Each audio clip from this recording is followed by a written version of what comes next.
हमारा ब्रह्मांड कैसे बना, इसकी उत्पत्ति कैसे हुई, इसका विस्तार कैसे हो रहा है और इस ब्रह्मांड के बनने में किस किस तत्व ने कौन सी भूमिका निभाई, ये सब जानना बहुत ही दिलचस्प होगा। और इसी गुत्थी को समझने के लिए, इसी गुत्थी को सुलझाने के लिए दुनिया भर के वैज्ञानिक तरह तरह के प्रयोग कर रहे हैं। ऐसा ही एक प्रयोग चाइना करने जा रहा है। ये प्रयोग है घोस्ट पार्टिकल को जानने का। जी हाँ, घोस्ट पार्टिकल यानी न्यूट्रिनो, और उस न्यूट्रिनो की क्या भूमिका है, न्यूट्रिनो कैसे काम कर रहा है, ये तमाम जानकारी आपको इस वीडियो में मिलने वाली है। तो इस वीडियो को आखिर तक जरूर देखिएगा। नमस्कार, मैं हूं डॉक्टर सुरजीत सिंह और आप देख रहे हैं महाना मिस्ट्री। अगर आपने अभी तक इस चैनल को सब्सक्राइब नहीं किया है तो सब्सक्राइब कर लीजिए, और अगर आपको लगता है कि ये वीडियो आपको पसंद आया तो इसको लाइक कीजिए, शेयर कीजिए और कमेंट जरूर कीजिए। तो न्यूट्रिनो एक ऐसी बला है जिसकी मौजूदगी के बारे में तो सारे वैज्ञानिक दावा करते हैं, लेकिन वो किस स्वरूप में है, वो कैसा दिखता है, उसकी क्या भूमिका है, ये तमाम चीजों के बारे में वैज्ञानिक लगभग अनजान बने हुए हैं। तो इसके लिए तमाम तरह के प्रयोग किए जा रहे हैं। लार्ज हैड्रन कोलाइडर के बारे में आपने सुना होगा, जहां पर दो न्यूट्रॉन को टकरा करके, दो बीम को टकरा करके ये समझने की कोशिश की गई कि ब्रह्मांड की उत्पत्ति कैसे हुई होगी। उस घोस्ट पार्टिकल को जानने की कोशिश की गई, यानी न्यूट्रिनो को जानने की कोशिश की गई, और वहां पर लगातार प्रयोग अभी भी चल रहा है। ये अंडरग्राउंड जो ये तमाम जो कोलाइडर्स बनाए जाते हैं, उसके पीछे उद्देश्य यही होता है कि वो किसी भी तरीके के रेडिएशन से बच सके और जो उसके परिणाम आए वो किसी भी रेडिएशन से अलग हो। लार्ज हैड्रन कोलाइडर भी उसी तर्ज पर तैयार किया गया, लेकिन अब जो एक महाप्रयोग करने की तैयारी की जा रही है वो चाइना, अमेरिका और जापान में एक साथ होने वाला है। हालांकि चाइना ने इसमें बाजी मार ली है और वहां पर सबसे पहले इस प्रयोग की शुरुआत हो रही है, जहां पर अंडरग्राउंड वो प्रयोग करने की तैयारी है और उस प्रयोग के माध्यम से घोस्ट पार्टिकल को समझने की तैयारी है। चीन के दक्षिणी हिस्से में एक बड़े ग्रेनाइट पहाड़ के नीचे एक विशाल डिटेक्टर लगभग तैयार हो चुका है, जो रहस्यमयी घोस्ट पार्टिकल यानी न्यूट्रिनो का पता लगाएगा। जियांगमेन अंडरग्राउंड न्यूट्रिनो ऑब्जर्वेटरी यानी जूनो जल्द ही इन छोटे छोटे कणों का अध्ययन करना शुरू कर देगा जो चारों ओर मौजूद है। न्यूट्रिनो बहुत ही हल्के कण हैं जिन्हें खोजना वैज्ञानिकों के लिए एक बड़ी चुनौती है। असल में द गार्जियन की एक रिपोर्ट के मुताबिक ये डिटेक्टर दुनिया में बनाए जा रहे 3 ऐसे डिटेक्टर्स में से एक है। बाकी 2 डिटेक्टर्स अमेरिका और जापान में बन रहे हैं जो अभी निर्माणाधीन है।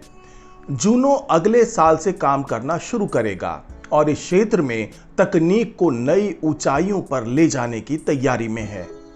अब थोड़ा समझ लेते हैं कि न्यूट्रिनो क्या बला है, ये कौन सी चीज है जिसके पीछे पूरी दुनिया बावली हुई पड़ी है और इसको समझने की कोशिश कर रही है। तो रिपोर्ट के मुताबिक न्यूट्रिनो कण ब्रह्मांड की उत्पत्ति यानी कि बिग बैंग के समय से मौजूद है। हर सेकंड में खरबों न्यूट्रिनो हमारे शरीर के आर पार गुजरते हैं। ये कण सूर्य जैसे सितारों से निकलते हैं और कण त्वरक में परमाणुओं के टकराने पर भी बनते हैं। हालांकि वैज्ञानिक लगभग 1 सदी से इनके बारे में जानते हैं, लेकिन अब तक इन्हें पूरी तरह समझा नहीं जा सका है।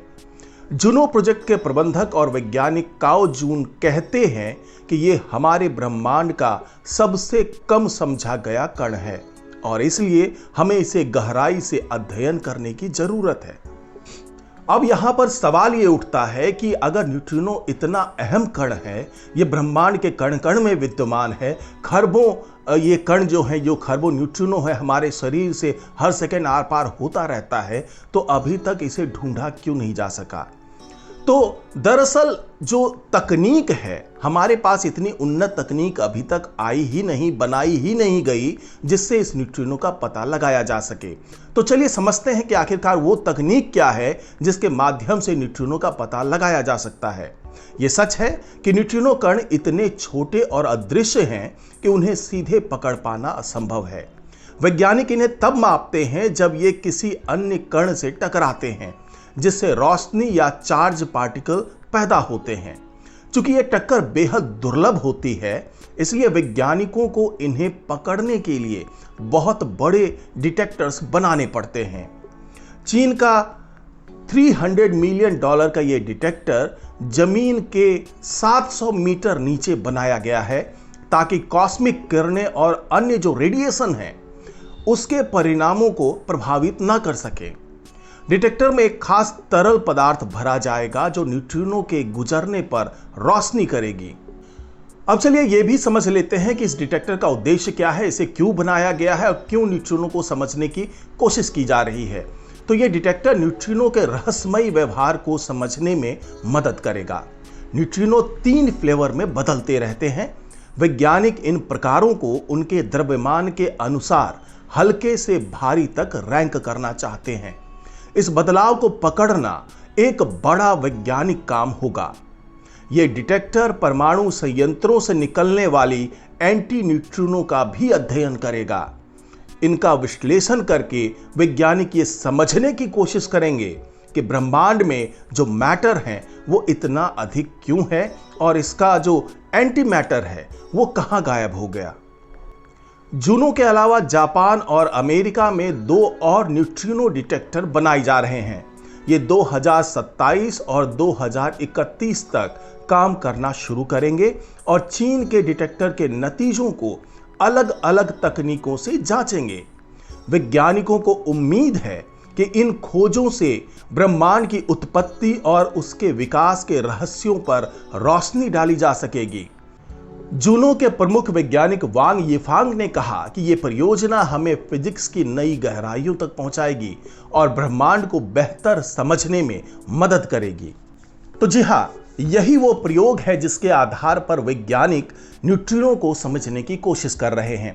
क्योंकि यह दृश्य है, बहुत छोटे कण हैं और जब तक इसकी टक्कर ना किसी कण से हो तब तक उसे समझना मुश्किल है, उसके व्यवहार को समझना मुश्किल है। इसलिए इस तरह के डिटेक्टर्स तैयार किए जा रहे हैं जिससे यह समझ में आए कि उसका व्यवहार क्या है और यह घोस्ट पार्टिकल किस तरीके से ब्रह्मांड को मदद करने में अपनी प्रमुख भूमिका निभाता रहा है और बिग बैंग से लेकर के अभी तक क्या इसके स्वरूप में कोई बदलाव आया है या फिर ब्रह्मांड का जो ये आधारभूत तत्व है अभी तक एक समान व्यवहार करता आया है और इसके कारण आने वाले दिनों में भी नई नई चीजें देखने को मिल सकती हैं।